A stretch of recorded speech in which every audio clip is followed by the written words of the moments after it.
Douglas, bonsoir. Merci Bonsoir. d'être devant nos caméras. Quelle impression tout d'abord de revoir Paris, qui est plein de souvenirs pour vous? Oh oui, c'est toujours un grand plaisir pour moi de retourner à Paris, la scène de crime, parce que c'était ici que j'ai fait la connaissance de ma femme il y a des années. Anne.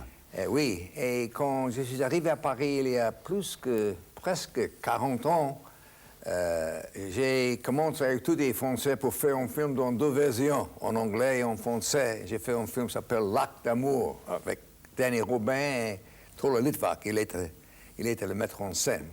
Et ma femme, Anne, elle a travaillé avec le film, et après ça, elle a travaillé avec moi. Alors, nous avons choisi ce soir, pour cette soirée qui vous est consacrée, un western qui s'appelle The Way West. C'est un western. Quel souvenir évoque ce western en particulier pour vous? Mais vous savez, j'aime beaucoup les westerns. On ne fait pas beaucoup de westerns maintenant. Peut-être on a fait trop de westerns. Mais The Way West, ce n'est pas le meilleur western que j'ai fait. C'était intéressant pour moi parce que j'ai travaillé avec Richard Widmark et Robert Mitchum. Mais les westerns, c'est toujours quelque chose de spécial pour moi. J'ai les bons souvenirs de westerns que j'ai fait avec Burt Lancaster, Gunfight at the OK Corral, le film que j'ai fait avec John Wayne. Un de vos copains. Oui, The War Wagon. Mais je crois que peut-être ça va retourner, mais pour le moment, on ne fait pas les westerns. Vous pensez que le public américain n'a plus le goût comme ça représentait toute la ruée vers l'Ouest, le mythe de l'Ouest. Vous pensez que le public américain n'est plus intéressé maintenant par ça? Je ne sais pas. Je crois les choses changent. Peut-être quelqu'un va arriver avec un western très, très intéressant et tout à coup, les autres vont faire les westerns aussi. De temps en temps, on me donne un scénario de western et je pense que je voudrais trouver un western que j'aime beaucoup parce que le western, c'est l'âme de l'Amérique. C'est des qualités que les étrangers pensent d'Amérique. C'est pendant l'époque de western, ce n'était pas longtemps, ça durait peut-être 25 ans, 30 ans. Mais c'était quelque chose de frappant, parce que tout est direct. On n'emploie pas un avocat pour ça ou ça. On dit, qu'est-ce que tu fais? Boum, boum. Tout est fait comme ça. Quand j'ai lu votre livre, Le fils du chiffonnier, j'ai eu une pensée que vous aviez eu un formidable culot et un formidable courage aussi. Parce que vous dites pratiquement tout, avec beaucoup de franchise, de façon très directe. Et je me suis posé une question, est-ce que ce livre, ce n'était pas pour vous, qui êtes un homme riche, célèbre, de par le monde, de retrouver derrière l'acteur que tout le monde connaît, l'homme que vous êtes? Moi, je l'ai trouvé tellement intéressant d'écrire le livre, parce que je voudrais savoir qui je suis. C'est très facile d'oublier tout ce qui s'est passé dans la vie. J'ai fait des films depuis 40 ans. Et il y a une histoire dans Le fils de chiffonnier. Par exemple, le titre, c'était le premier titre que j'ai parlé. J'ai dit, je suis quoi? Je suis le fils de chiffonnier. Et ce n'est pas un titre d'un film, c'est le titre de ma vie. Et les choses dans le livre, ils ne sont pas les choses que j'ai faites avec Burt Lancaster, John Wayne, c'est les choses que moi, j'ai faites dans la vie.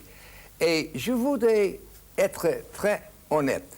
De temps en temps, il y a les gens qui disent que peut-être je suis trop honnête. Je ne sais pas. La seule chose que j'ai faite avec le livre, après je l'ai fini, je l'ai fait moi-même, je n'ai pas discuté avec ma femme et j'ai donné le livre à ma femme. J'ai dit, lis-le, si ça te plaît, OK, je vais le publier. Si tu ne l'aimes pas, c'est fini. Elle m'a dit quelque chose de très extraordinaire. Elle m'a dit, oui, c'est très intéressant, le livre, mais tu es très dur contre les gens, mais tu es plus dur contre toi-même. C'est un surpris pour moi. Et en plus, elle m'a dit, tu as en colère toujours dedans toi-même. Et pour moi, le livre, c'était, comment dire, discovery. J'ai découvert. Découvert, oui. Oui, j'ai découvert moi-même. Et c'est à cause de ça que c'était tellement important pour moi de penser à toutes les choses qui sont arrivées dans ma vie, d'être sûr qui est l'acteur et qui est l'homme. Parce que je ne suis pas l'homme qui fait toutes les choses que Spartacus, Viking, ça c'est l'acteur. Mais derrière l'acteur, c'est l'homme. Et mon livre, Le Fils du chiffonnier, c'est le sujet, c'est l'homme, pas l'acteur.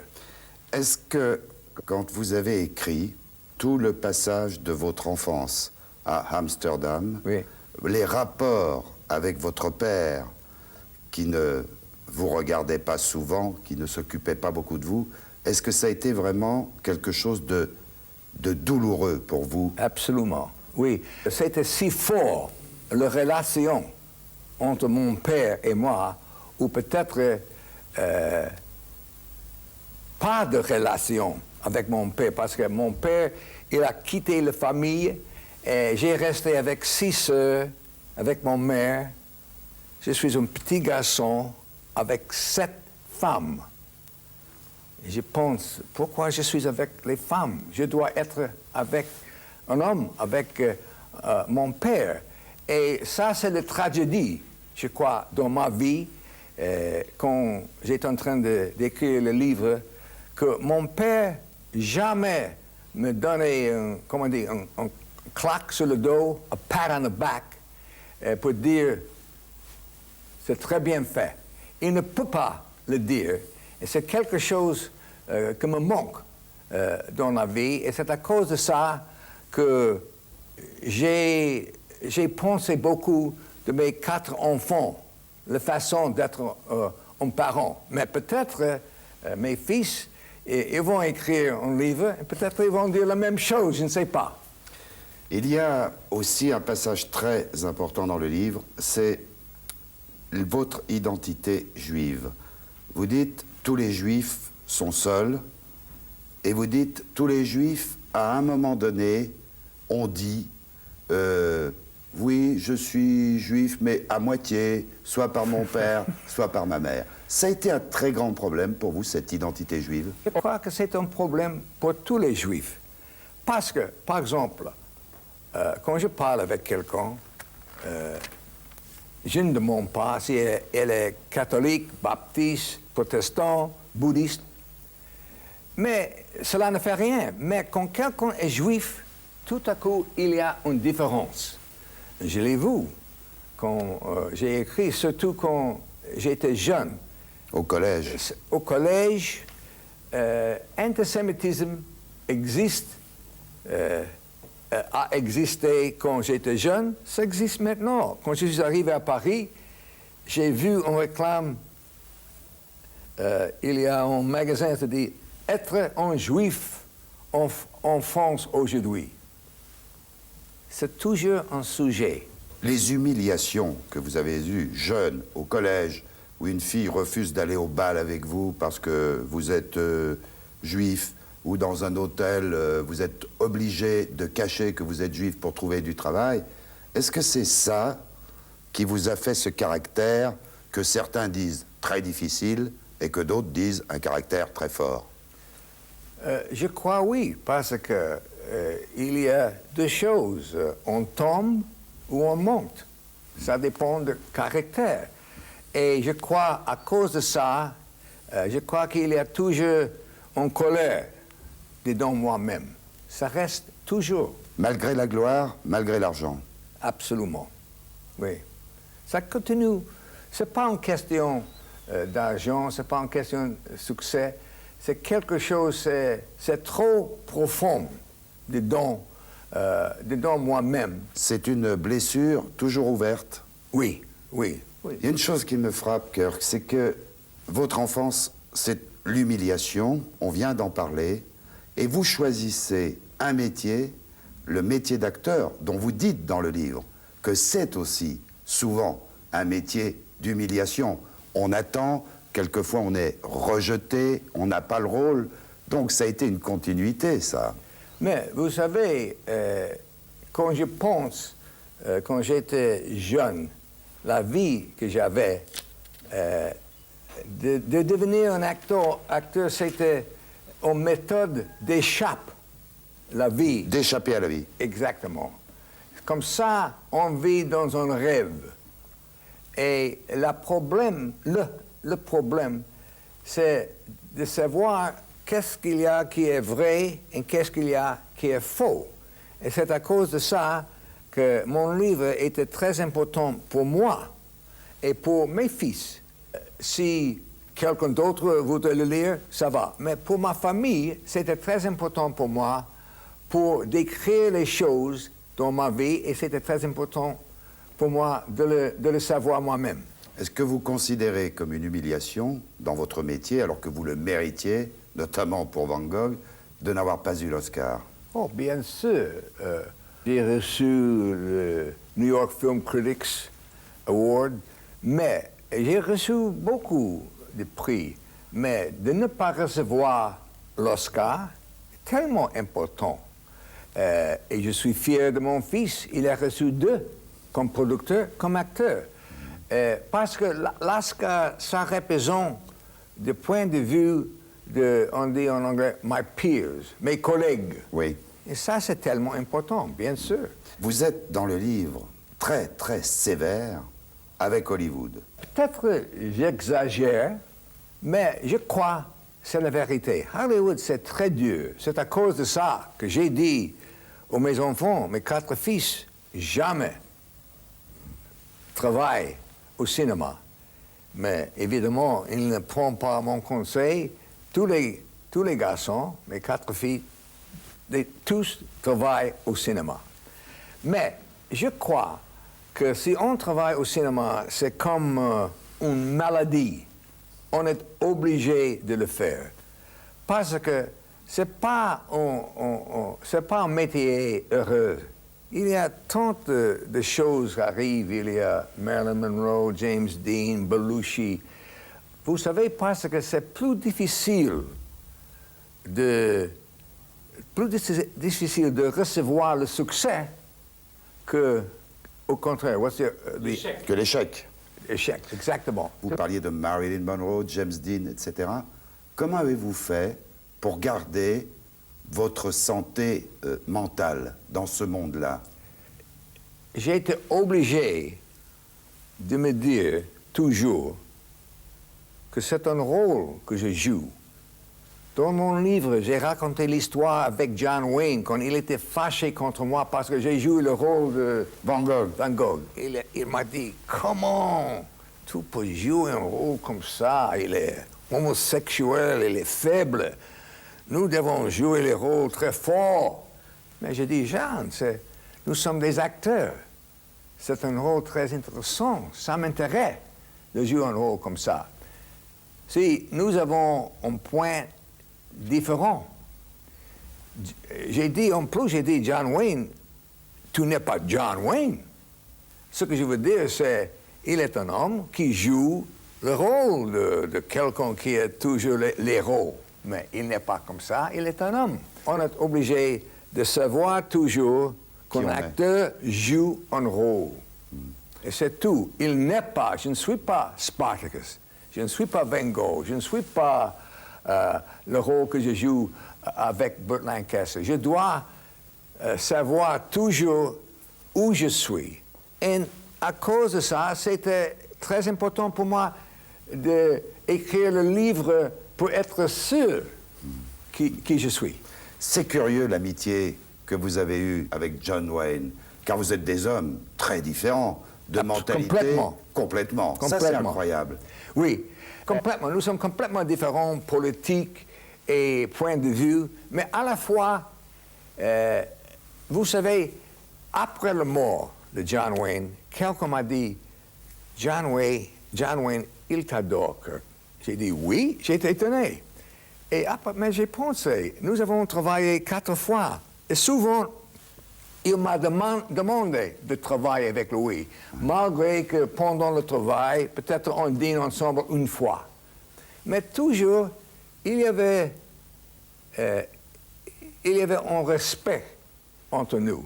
Parce que j'ai beaucoup de respect pour John Wayne, parce qu'il était vraiment un professionnel, toujours à l'heure, il travaille très bien, malgré que nous avons beaucoup de différences entre nous. En parlant d'amitié, votre grand copain, il est derrière moi, là, sur l'affiche, c'est Burt Lancaster. Oui, oui, oui. Copain de jeunesse, ça. Oui, et Burt, nous avons travaillé ensemble depuis peut-être presque 40 ans. Et il y a un mois que j'ai joué au golf avec Burt. Mais j'aime beaucoup Burt parce que il a un sens d'humeur. Il est comme moi. On sait bien qu'on joue un rôle. Il ne pense pas qu'il est Burt Lancaster. Oui. Il est un homme qui travaille comme un acteur et il joue le rôle. Et moi, je pense la même chose. Comme ça, nous avons quelque chose ensemble. Mais nous ne sommes pas ensemble toujours. Il y a de temps en temps, je ne vois pas pour peut-être un an. Mais toujours, il sait bien. S'il a besoin de moi, je suis là. Et au contraire aussi. Dites-moi, Kirk, vous avez traité les écotières de Hollywood, là, Luella Parsons, Hedda Hopper, vous les avez traitées dans le livre de salopes. Je vais vous dire quelque chose. Oui. Je ne parle pas des femmes. J'écris des choses des femmes. Luella Parsons, Hedda Hopper. J'ai parlé des choses sexuelles dans mon livre parce que si on est honnête, qu'est-ce que la vie, qu'est-ce que ça veut dire? La vie, c'est l'amour, c'est la mort, c'est les choses sexuelles. Toutes les choses sont importantes dans la vie. Mais je le trouve difficile de le discuter. Je l'écris. Si vous voulez le lire, vous pouvez le lire. J'ai lu. Mais je ne le discute pas. Je vais vous dire franchement, Kirk, j'ai été très surpris. C'est vrai que, bon, faut dire une chose, c'est que les femmes, vous avez aimé, hein, beaucoup. Oui. Oh oui. Oui. Et alors? On dit en Amérique, you can't live with them, you can't live without them. On ne peut pas vivre avec les femmes, on ne peut pas vivre sans les femmes. Oui. Alors, on revient à Hollywood et on revient surtout à l'époque où les Majors Company font littéralement régner la dictature. Oui. Et là, c'est votre première rébellion, la légende de votre caractère difficile, où on dit même en français que vous êtes un emmerdeur, quoi, que vous surveillez tout, etc. Ben, c'est le mot français, il faut le dire, c'est ça. Hein. C'était une véritable dictature, quoi, ces Majors Company totale. Oui, quand je suis arrivé à Hollywood, c'était très différent. Il y avait, je crois, 7 studios. Il y a un homme et il est le roi de 7 studios. Et tout le monde, ils ont signé un contrat avec les studios. Ouais. Mais à cette époque-là, moi, je n'étais pas signé un contrat avec les studios. J'étais tout seul. Libre. Yeah, j'étais libre, mais à la fois, j'étais seul. J'étais jaloux. Les autres, ils ont signé un contrat, ils ont une maison, they have a home, et pas moi. Ce n'était pas très agréable d'être toujours tout seul, mais ça c'était ma vie. Le prix de votre liberté. Exactement. Et alors, ce qu'il y a de fou, ce monde de Hollywood, on a l'impression que c'est un monde de bandits. Les patrons de studios, il y a les agents, les fameux agents qui sont toujours un peu en relation avec les patrons de studio. C'est une mafia, en réalité. Oui, mais le monde change. Maintenant, il y a les grandes compagnies qui achètent les studios. Par exemple, Coca-Cola, ils ont acheté Columbia. Et comme vous dites, il y a les agents qui deviennent les patrons. Ça change. Mais pour moi, cela ne fait rien. Je crois que je ne change pas beaucoup. Si j'étais méchant au commencement, je suis méchant maintenant. Je ne sais pas. C'est pour quelqu'un d'autre de juger. Mais la seule chose pour moi que c'est important, c'est les gens qui sont près de moi, mes amis, ma famille, qui pensent bien de moi. Les autres, je m'en fiche. Vous parlez aussi dans le livre, c'est très intéressant, des metteurs en scène, des réalisateurs. Et vous dites, c'est usurper la gloire. On dit toujours un film de, et c'est toujours le nom du metteur en scène, et vous dites, c'est pas vrai. Un film, c'est plusieurs personnes. Oui, exactement. Je crois que ça, c'est le système d'auteur. C'est européen. Et maintenant, ça commence en Amérique. Et je crois que ce n'est pas juste, parce qu'on n'est pas sûr, souvent, qui a fait plus de travail dans un film. Parce qu'un film, c'est une collaboration. Souvent, par exemple, on n'est pas sûr qui a écrit le livre pour le film. Et ça, c'est, à mon avis, la chose la plus importante, parce qu'un film, c'est une histoire. On raconte une histoire. Mais de faire un film, on a besoin des acteurs, on a besoin de cinématographie, on a besoin de mettre en scène, on a besoin d'écrivains, on a besoin de musique. Il y a tant de choses. Mais, par exemple, je viens de finir un livre, c'est moi qui l'ai écrit. Voici le livre. Si ça vous plaît, bon. Si ça ne vous plaît pas, c'est ma faute. Mais dans un film, c'est difficile de dire c'est seulement une personne. Bien sûr. De temps en temps, c'est vrai, il y a peut-être une personne, Billy Wilder, qui a fait la plupart des choses, mais c'est impossible de faire tous. C'est une collaboration. Et vous dites, d'un des metteurs en scène les plus célèbres au monde, Stanley Kubrick, avec lequel vous avez tourné, vous dites, Stanley Kubrick est un sale con qui a du talent, mais c'est un sale con quand même. Oui, oui, il a beaucoup de talent. Et c'est un sale con. C'est à cause de moi qu'il est devenu un grand metteur en scène. C'était moi qui ai arrangé Paths of Glory, la gloire. Les Sentiers de la Gloire. Oui. C'était moi qui ai lu le scénario qui dit « on doit le faire, je vais l'arranger ». Pourquoi vous ne l'aimez pas? J'adore son talent. Oui, mais pas l'homme. Pas l'homme. Mais cela ne fait rien. Je peux faire, je ne suis pas obligé de rester avec lui. J'adore de travailler avec John Wayne, mais je ne suis pas resté avec lui. Et ce n'est pas nécessaire pour lui de rester avec moi. Mais je n'aime pas quand quelqu'un, comme Kubrick, quand il a parlé depuis des années de Spartacus, il a dit « Oh, c'est pas mon film parce que je n'ai pas le commencé ». Oui, il a travaillé pour un an pour Marlon Brando. Et à la fin, Marlon Brando, il a décidé qu'il va le faire lui-même, le film One-Eyed Jacks, comme metteur en scène. Et moi, j'étais en train de changer les metteurs en scène. J'ai dit, Stanley, tu veux le faire? Il dit oui. Et je l'ai donné Olivier, Lawton, Ustinov, Simmons, Kirk Douglas, un scénario de Dalton Trumbo. Spartacus, c'était un bon film. Il a fait un bon travail, mais il dit... Mais il ne dit pas quand il a commencé le film, mais après il a fait les autres films, il commence à penser, mais je n'ai pas commencé le film. Le film, je ne l'ai pas aidé, le scénario. Ça, c'est pas juste. Mais il y a une différence. Il a un talent. Comme une personne, je n'aime pas. Mais peut-être si vous parlez avec lui, il va vous dire peut-être la même chose contre moi. Le monde est libre, non? Ce qu'il y a d'extraordinaire, c'est que d'en parler, ça vous mettait en colère. J'ai senti. Parlons d'autre chose, Kirk. Très important. Je vous ai dit au commencement, oui. Il y a toujours en colère ça bouge. dedans moi-même. Bien sûr. Parlons d'une chose, on va prendre qu'un exemple. Un rôle où vous dites, s'il s'agit du rôle de Van Gogh, où vous dites que c'est un rôle qui était tellement fort pour vous, qui vous a tellement marqué, vous dites même dans le livre, j'ai été près de la folie. Oui, vous savez, Van Gogh, c'était quelque chose de spécial. Parce que moi, je crois, un acteur doit jamais perdre dans le rôle. C'est le public qui sont perdus quand ils voient le film, pas l'acteur. Mais quand j'ai fait Van Gogh, c'était quelque chose de spécial. J'étais le même âge.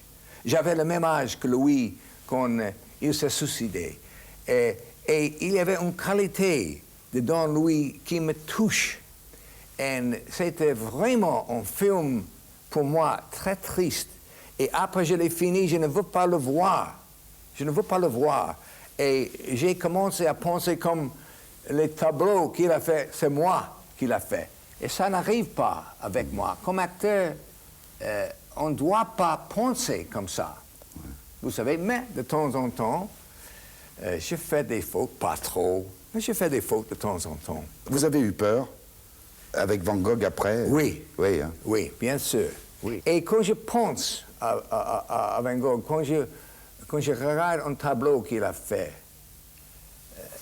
ça me rend triste. Parce que je pense comme un acteur. Il a travaillé toute la vie.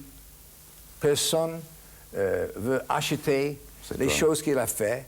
C'est comme un acteur qui a beaucoup de talent. Il voudrait jouer le rôle.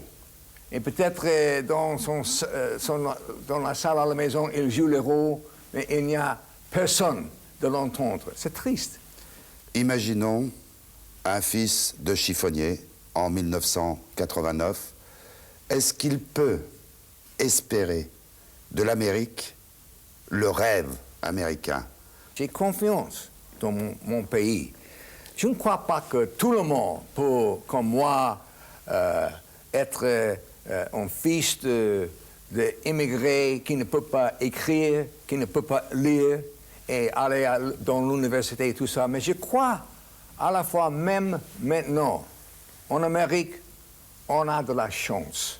Ça n'arrive pas pour tout le monde, mais on a de la chance. Et à mon avis, je crois, si on avait un peu de succès, si on a gagné plus d'argent que quelqu'un d'autre, on est obligé d'aider les autres. C'est à cause de ça que moi, je me coupe avec ma femme, avec, on dit en anglais, the homeless, sans-abri, on dit, oui. The homeless.